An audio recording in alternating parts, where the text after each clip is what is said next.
کیا nail polish یا عرق لگانے سے وضو ہو جاتا ہے؟ نیل پالش لگانے سے ناخن پر ایک تہ جم جاتی ہے جس سے ناخن تک پانی نہیں پہنچ پاتا، جس کی وجہ سے وضو بھی نہیں ہوتا۔ لیکن عرق تو ایک قسم کا رنگ ہوتا ہے، اس سے ناخن پر تہ ہی نہیں بنتی۔ وضو کرتے وقت ناخن گیلا ہو جاتا ہے، اسی لیے عرق لگانے میں کوئی حرج نہیں، اس سے وضو بھی ہو جاتا ہے اور آپ نماز ادا کر سکتے ہیں۔ کیا شادی شدہ بیٹی کو زکوٰۃ دے سکتے ہیں؟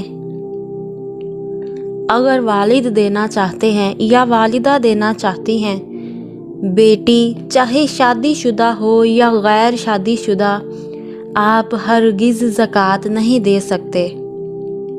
علماء کرام ایک اصول بتاتے ہیں کہ جن کی نسل سے آپ ہیں یا جو آپ کی نسل سے ہیں، آپ ان کو زکوٰۃ نہیں دے سکتے۔ مثال کے طور پر دادا دادی، نانا نانی، بیٹا بیٹی، پوتا پوتی اور نواسا نواسی کو آپ زکوٰۃ نہیں دے سکتے۔ اسی طرح شوہر بیوی کو اور بیوی شوہر کو زکوٰۃ نہیں دے سکتے۔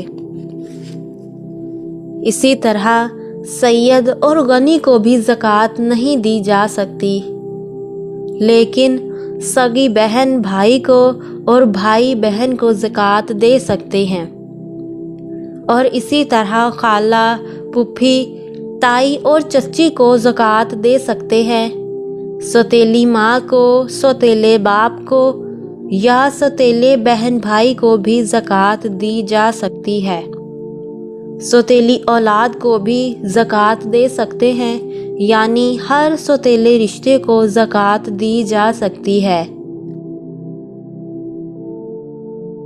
ہمارے نبی کریم صلی اللہ علیہ وآلہ وسلم نے خاموش رہ کر کھانا کھانے سے کیوں منع فرمایا؟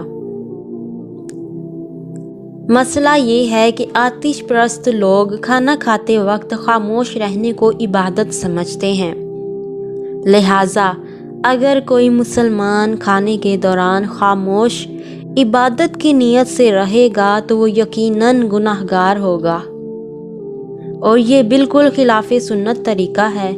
ہاں، اگر اچھی بات کرنے کو نہیں ہے تو فضول بات بھی نہ کرے۔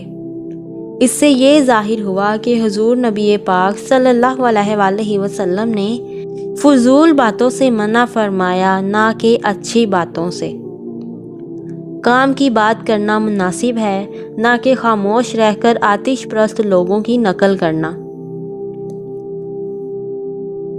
امید ہے یہ ویڈیو آپ کو پسند آئی ہوگی۔ اگر پسند آئی ہے تو لائک کریں، دوستوں سے شیئر کریں اور سبسکرائب کریں۔ شکریہ۔